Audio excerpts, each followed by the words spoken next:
This is a teardown of an HP Omni 120 all-in-one PC series, model 120-1034. And the whole back of this should come off. The screws are semi-captive. 2 screws on the sides, but then there should be some screws on the base, or the front foot, that is. I don't know if I got all of them.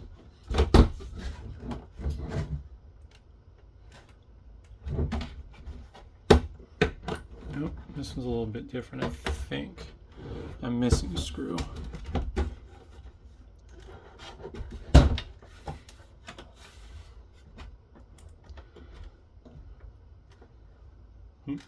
Monix is watching me.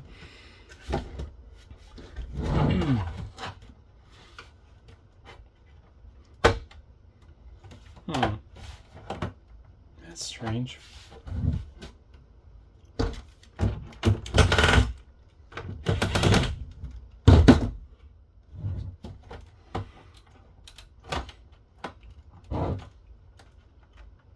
Where am I being held up? Usually the front leg and the back are one unit. I think this little button thing here is a push release to release the locking tab, but something is still hanging me up. I don't tear down all-in-ones as much as I do regular desktops, unfortunately.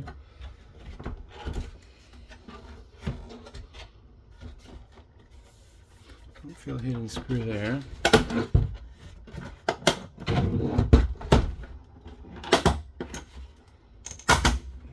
don't think that's supposed to come apart. Nope, I do not think I was supposed to take that apart. Well,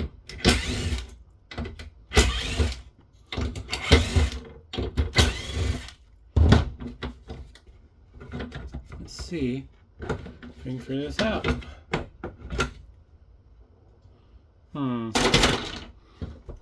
Maybe?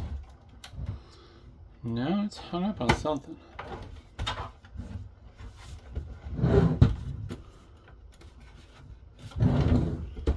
Boy, I was not expecting this to be such a pain. I'm gonna give it the bounce off the floor trick. Ooh, I don't think that helped me any. Yeah, a little. I hear crunch. Stucco crunch. I don't understand what I'm held up against, though. Nope. I think the screws are just bound up weird, because now it's acting like it wants to. That is weird. Now what's holding me up?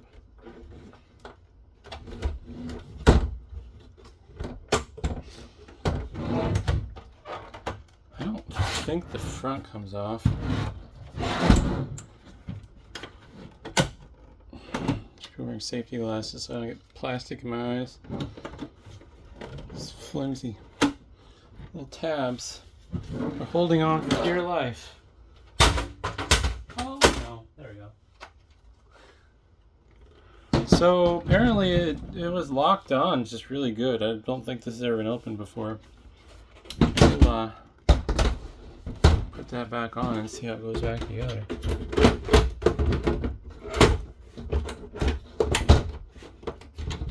So you lock up the hinge, or the little clips here along top.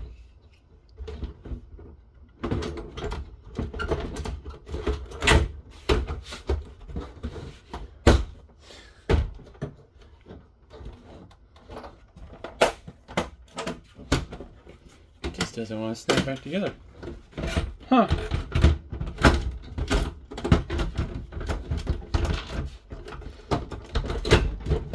Why is this such a... This video is going to be really bad. People have already stopped watching it. Huh. Well, somehow you unlatch it around the perimeter. These points are little hinged hook bits that swing into the top, and these little points here are little springy tabs with a protrusion that locks it into place. So yeah, sorry, I'm not gonna be very helpful on how to get that off without damage. I can show you how to do stuff inside now though. So there's that one screw holding the hard drive caddy in. And then it just slides sideways like so. If you swap out the drive, you're not going to want to lose these screws because they're semi-proprietary. Kind of fun design. If you decide to put a solid-state drive in the all-in-one, 1 terabyte, you're gonna need an adapter that converts the 2.5 inch drive into this form factor because this has to slide into place. Otherwise, you just take this 2.5 inch drive and you slide in there and you hot glue it or double-sided tape it into place. But yeah, without a proper adapter, you're not going to get a 2.5 inch drive to work well with that caddy. Now to get to the memory and the CMOS battery. That's for the fan. Should just be those 2 screws. Alright. 2 screws along the bottom and lift up. Bottom right back to the motherboard shielding. 2 DIMM slots here and CMOS battery. Looks like this has the easy mechanism where you just push the spring sideways and eventually, fingernails aren't long enough apparently. Oops. That's why you don't use metal tools. Not that I'm saving this. Push it far enough over where it pops out like that. It has a single 4 gig stick of DDR3. Presumably you could run two 4 gig sticks in there for 8. I don't know if this supports 16 gig. But other than the hard drive and the back cover and the fan, looks like the rest of these screws are Torx. Looks like the CD drive screws also Torx. This has a really nice feature I noticed in tearing this apart, but I want to be able to get the fan out of the housing first. Really nice and really fancy. So notice this really bizarre horn coming out of the fan. Well, that's the intake air for this blower fan. So it's sucking air across the hard drive, technically preheating it and blowing it over the processor. But the nice thing is that means the hard drive is not just baking inside of your all-in-one.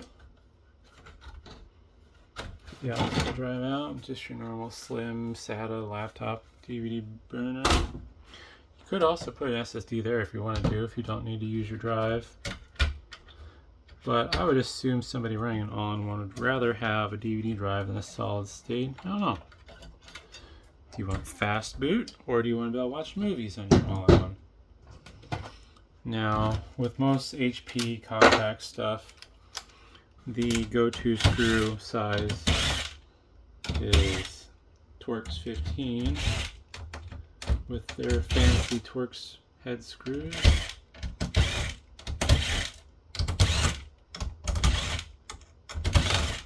Little extruded heatsink, extruded aluminum heatsink on that. The processor does have. Whoops, and that screw's gone. I don't know. Looks like an AMD. Yeah, it's some sort of AMD processor.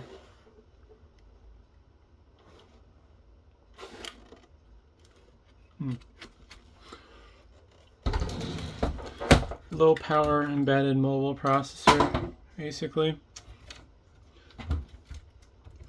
Pretty common with these all-in-ones to have laptop CPUs in them just because they are more power efficient and don't generate a ton of heat. People get mad if they have to listen to the fans blowing. A lot of screws holding that down. Super short little connector here for the hard drive. So here's the motherboard. Cool.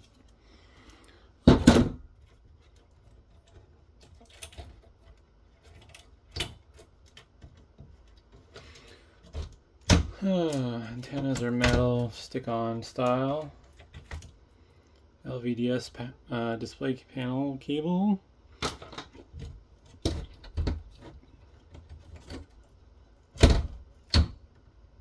Well, this was the webcam cable. Unceremoniously ripped it out. I don't know what that was. I think backlight driver board cable maybe.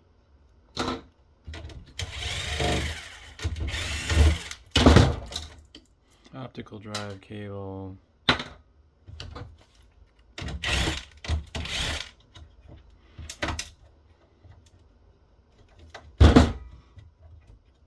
Obviously hard drive cable.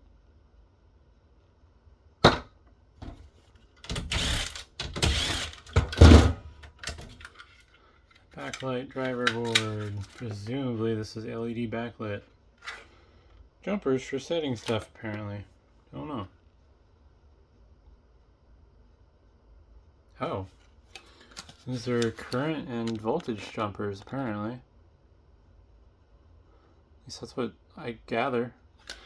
V and MA. V for voltage and MA for milliamps. Didn't realize these panels ran on that high of a voltage.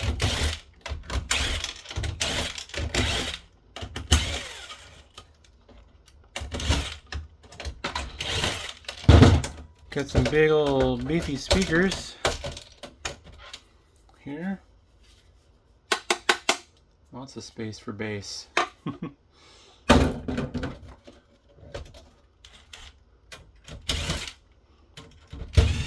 I believe this is a touchscreen model, but I saw no digitizer, and there's no glass on the front. It is Windows 7 licensed, so that means it's old.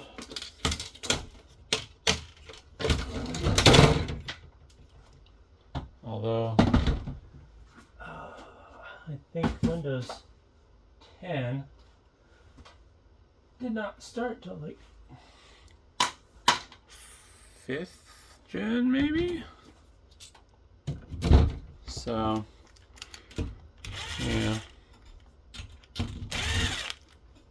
Not much else to see here. I'm just gonna free the LCD panel from the back support here.